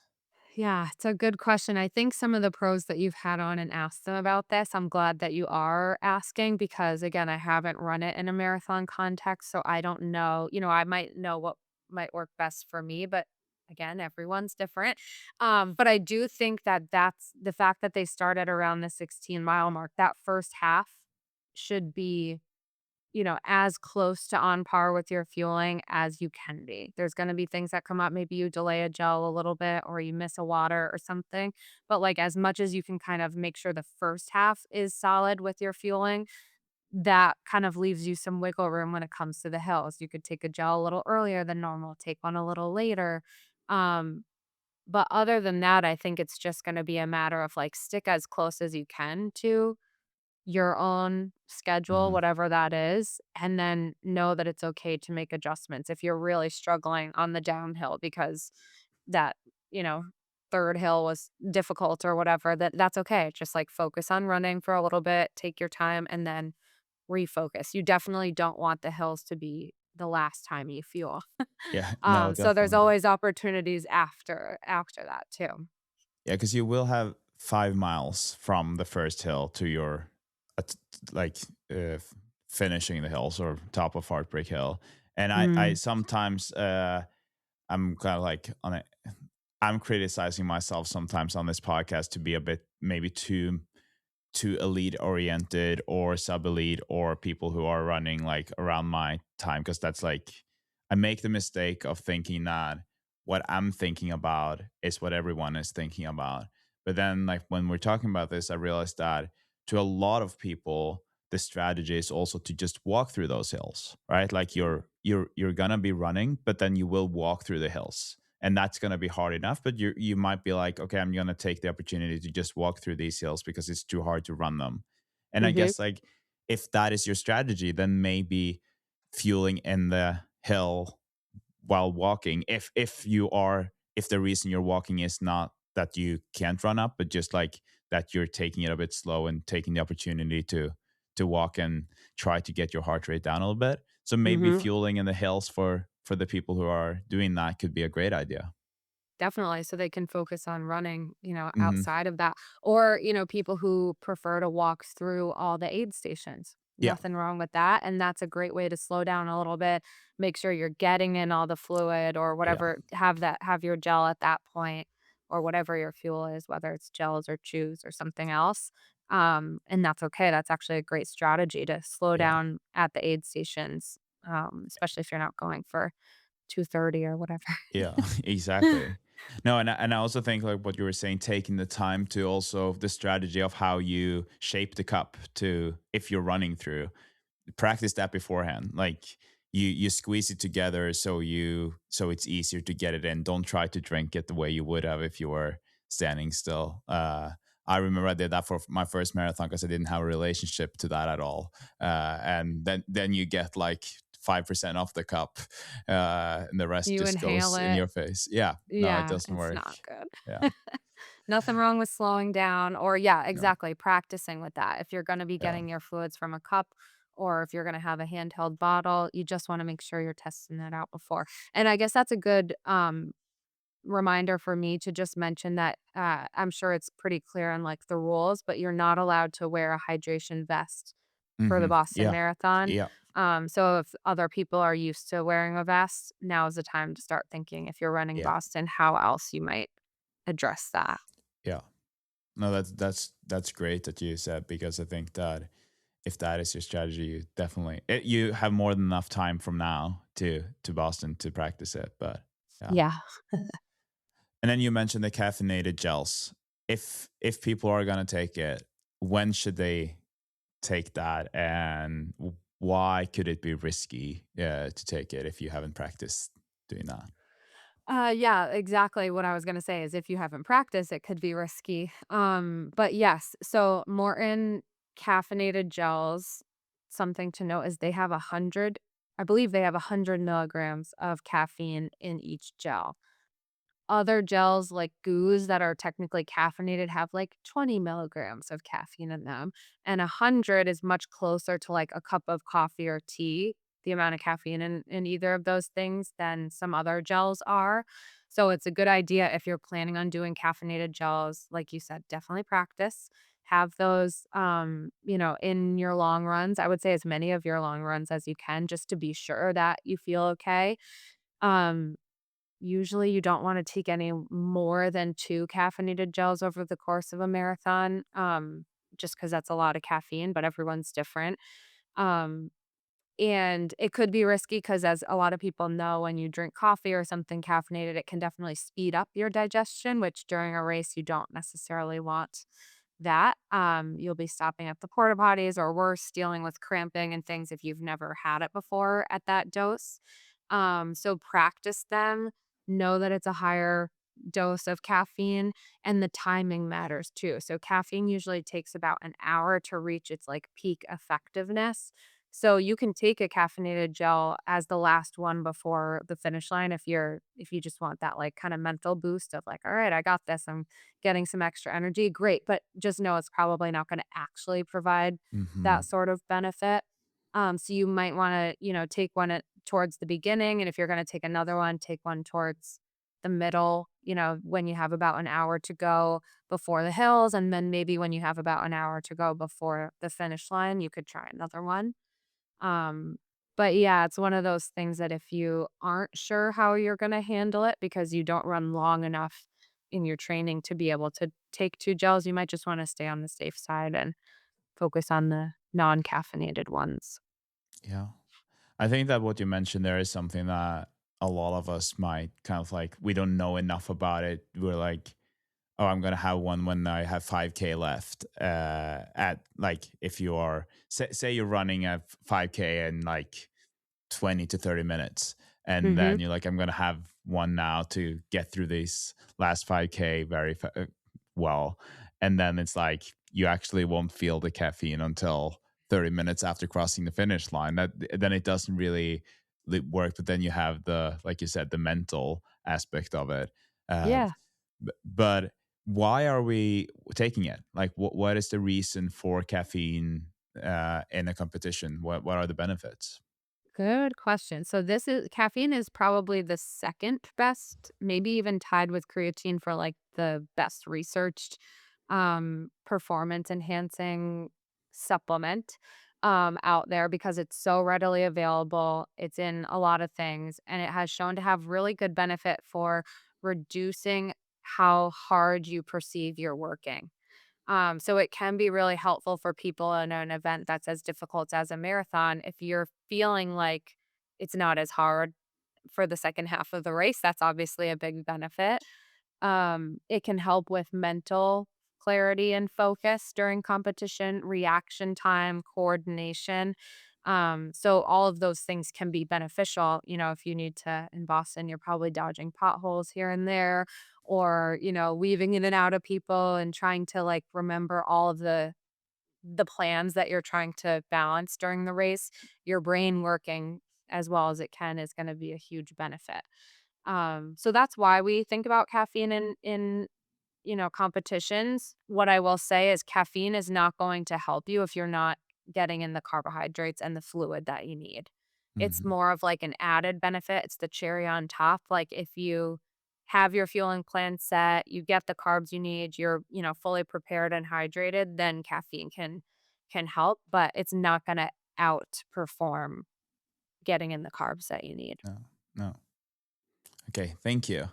I feel like I also feel like those caffeinated gels might be like marginal gains in some ways, so it's not necessarily for everyone. And it's like if Mhm. you are maybe even like seeing how it goes, like if you're feeling good and you feel like, okay, the last part of this race, I want to push that little extra, and you feel like the caffeine can actually help you push yourself a little bit more, dig a bit deeper into that like Mhm. hole that you're digging for yourself kind of when you are running a marathon in the first place. I think that could be good, but if you're not really feeling it, then it's probably not even like maybe the day to do it, and rather play it safe. And like you said, practice that in training beforehand, because otherwise your race can be ruined at like a few minutes after taking that gel. Yeah. Yeah. Yep, definitely. So just know what you're getting into. Nothing new on race day applies to fueling as well. Hmm. Okay, so when we get to or sorry, one more question. I Mhm. think that it's an important one, so we can just quickly go through it. But there are cases of people actually hydrating too much, right? Like and there are dangers to doing so. Uh, can you say something about that in terms of like overhydrating before a race? Definitely. Before or during. It can Yeah, well, also be during before, the yeah, race before too. and during, I guess. Like, I guess it, most cases, it's probably a combination. Definitely, yes. So our blood has a certain amount of sodium in it at all times, and sodium is that electrolyte, the main component of like electrolyte supplements and drinks. Sodium is really important because it kind of is involved in everything our cells do. So all the little things that are going on underneath the surface to keep us alive and healthy, most of them rely on sodium to function appropriately. So it's really important that the body's able to keep sodium at the right level in our blood. And the body's really good at doing that because your kidneys work to do that, your heart works to do that. You don't have to think about it. It's just always kept at a good level unless you have some health condition. Um, the reason why that can be thrown out of whack is when you're overhydrating and you're drinking much more fluid than your body actually needs. That fluid is absorbed from your stomach and your intestines, and it actually goes into your bloodstream because that's how you stay hydrated. That's the point, is that you keep enough blood volume that it can reach all the parts of your body. When you drink too much water or too much of something fluid wise, it can actually dilute the amount of sodium that's in your blood. And because we rely on that sodium for so many really important processes, it can be very dangerous to dilute that blood sodium. And you'll often hear it called hyponatremia, which Hmm. just means low concentration of salts or sodium in your blood. Um, I will say that for races that are less than 4 hours, it's much less common. So if you're running a 2 to 3 hour to even up to 4-hour marathon, you probably don't have to worry about this unless you are purposely chugging tons of water Yeah. before and during the race. So what you don't wanna do is, let's say Boston's hotter than normal this year, which is always a possibility. You don't wanna panic and just start drinking gallons of water, Hmm. the night before and drinking 5 cups at every aid station because you just Yeah. are worried about getting dehydrated. Um, but most of the time when that happens is ultra endurance races or when people are out there for longer than 4 hours, there's a higher risk of diluting the blood. If you're drinking too much, water, mostly is the issue. I think a lot Hmm. of people mistakenly think, "Oh, hyponatremia, that means that I'm not taking in enough salt." Hmm. But most of the time, it's actually an issue of overhydrating rather than not getting enough salt. But a Yeah. way to help prevent that from happening, if you are hydrating really aggressively, is to make sure you've got electrolytes in your water. So that's where the Yeah. Gatorade could be a beneficial Yeah. part of your fueling plan, or salting your food in the days leading up to it can be helpful too. And this, like, the reason I brought this up was that I listened to a podcast with someone who he created this app because his brother died of a heart attack, I think. And I think that was a half marathon actually, where he Wow. ran a half marathon and this happened to him where he was doing that. And I think it's contradicting to some people because you're like, I can't get enough liquid or water before a race, especially on a hot day. Right. And the Mhm. issue is that a lot of people are also the symptoms might be the same as being dehydrated, and if you treat it as if you're dehydrated, then it's like lethal, right? Because then you have too much and they're giving you more. And Yeah. so I'll try to track down that app and link that down below because there's an app that you can use to get guidance, but also Oh, wow. yeah, it's a good one. And I think that uh like for me, for instance, I feel very confident. I know exactly how much I need beforehand, so I'm not really worried Mhm. about it. But if you are new to all of that and like hydrating in the first place, I think that it's worth just looking it up and figuring out what's best for you. Definitely, and I work with people on this as well. I'm actually not familiar with the app, so I wanna look into that too, but what I will do with most people running a marathon is try to get a ballpark of, like, how much sweat they actually are Yeah. gonna lose in those similar conditions per hour, and an easy way to do that is to weigh yourself before, like, an hour-long run or and after.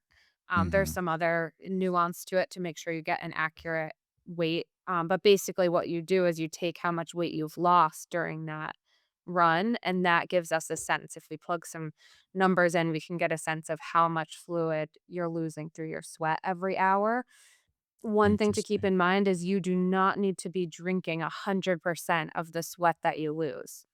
So that's, No. just that's I think where people can get into trouble is that there's so much focus on hydration in sports right now that people think like, "Oh, well, if I lose a liter of sweat every hour, then I need to figure out a way to get a liter or 1.2 liters in every Yeah. hour during the marathon," and you don't wanna play with that. So, Yeah. that app sounds really useful though. Yeah, I haven't tried it myself, but I know that it's like because it was on this big, I think it was Marathon Talk by Abbott, the major marathon. So it's like Oh, it was, wow. yeah, it was pretty cool. I've taken up way too much of your time. I really appreciate it, much more than than we agreed on. But just last question, and I briefly talked about it in the introduction here in terms of what to eat after the race. Eh, do we have to think about that immediately after Boston? Like, is that something to focus on, even from your perspective, or is it okay to just go ahead and do whatever you want? What are your thoughts on fueling after the race? It's another thing that I don't think people should be stressing about, but it's always good to have a general plan. It's hard to get around the city after a race after you finish the race because streets are cut off. I remember one time I was on one side of Boylston and I had to get to the other side, and it took me over an hour to figure out how to find my way. Yeah, it's a nightmare sometimes. So make sure that after the race you have an idea of like if family or friends are watching you, where are you going to meet them? Potentially definitely making some sort of a reservation, I think would be a good idea if you want to sit down and have a meal with people. It doesn't need to be immediately after, but I would say if you can try to get something in within an hour of finishing. Mhm. So whether that's like your one of your spectators brings you a bar or like a I don't know, chocolate milk or something like that just to You like get you also something in. you also get this big bag when you're crossing the finish line, with snacks, bananas, the Oh. sponsors like Cliff Bars, whatever. Like Oh, you, perfect. you get so many things. So like if you don't even have to plan it if you know that you are gonna do it. But I guess like it's for me at least, I don't think I ended up eating any of it because my first thought wasn't food when I crossed the finish line, Of because that's course. not always tempting. But I think that if you know that this is something that is important, then you're most more, I guess, more likely to actually fuel after. Definitely, and it doesn't need to be anything crazy, like one of the Cliff Bars or something like that, just to, like because you're probably running on adrenaline at that point, you're excited to see your family and your friends that came to watch you. You're maybe thinking about having a post-race beer instead of a post-race Hmm. meal, and that's Yeah, okay, yeah. but just know that if you can get a little something in, it'll hold you over. Um, also think about if you've run marathons or longer races before, how did you feel in the days to weeks afterwards? Were you on the Hmm. couch for 3 straight days and not able to move? That's a good sign that you really Yeah, should have focused more on your post-race nutrition. Doesn't need to be immediately after, like I said, but you definitely wanna get in, like, a full meal, ideally 2 by the end of that night because you don't wanna be out of commission for the next several days. And yeah. I think that's one reminder to me I wanted to mention before, but I didn't. In Boston on marathon weekend, I'm sure this is not gonna be a surprise to anybody. It's insane. Make reservations now for places that you'll wanna eat. Some people are very particular and they wanna, stay in their Airbnb and just cook all their meals. I think that's fine. But if you're staying in a hotel or if you're, traveling from like just outside the city and you're not gonna be there for too long, make sure you make reservations at restaurants Hmm. ASAP because you don't wanna be wandering around the city looking for something. Do you have any recommendation for the ones that are not familiar with Boston, where to go, whether that is after the race or for the carb Ooh, load days? good question, and I actually yeah, it's hard because Boston's a very walkable city, but marathon weekend, it's gonna be a little harder to get around. You don't wanna be wandering around and taking 20 plus thousand steps a day. So it depends on what part of the city or the outskirts of the city that you're staying in, but I actually have a carb loading, like, Google Maps. Now you can save, locations and things. So I have like a whole Google map of like all the best places, restaurants that I liked when I lived there, all the best places to carb load. There's a great bagel place in Newton, Rosenfeld's Bagels. Check that out. After the race, there's Life Alive Cafe is right there on I believe it's over on Newberry Street, so one street over. There's places you can get smoothies and stuff like that, which might feel better post race. Hmm. So just DM me or send me an email if you want that, and I can share it with whoever. Awesome. Perfect. Casey, thank you so much again. I really appreciate this. I Oh, hope yeah. that all the Boston runners will listen to this and get a better idea of how to plan their race weekend. I hope so, and if you listen to this and you're more I hope no one's listening to this and, like, super stressed about their fueling plan. If you are, we should talk. Just send me an email. I don't want anyone to feel more stressed about it. I think the point is knowing what you're doing so that you don't have to think about it, during Hmm. the race is the goal. So if you need help with that, reach out because 'cause I'm always happy to help. But thank you for having me. I'm always happy to talk about this stuff. No, thank you. And I haven't told you this, but I'm gonna start using you for my Sydney build. So when heading Love into that, yeah, it. yeah. So Okay. That'll be fun. Oh, So I we'll can't talk wait. much more. Yeah. Yes, we will. Thanks for having me, Christian, and good luck in these last 6 weeks or so. Thank you. Talk to you later. Thank you so much again, Casey, for joining or coming on the Marathon Podcast. I really appreciate that. Can't wait to start working with Casey and see if I can enhance my training and my performances by focusing a bit more on my nutrition. If you haven't looked at the perks of being the Marathon Podcast listener, you can look down below to see some codes. For instance, you can get 20% off an annual subscription with Strava, or you can get a discount on the FlexBeam red light therapy. If you're interested in that, just look down below. And if not, keep on running, have fun, and thanks for listening. You listen to the Marathon Podcast brought to you by Waz Studio and me. Appreciate you.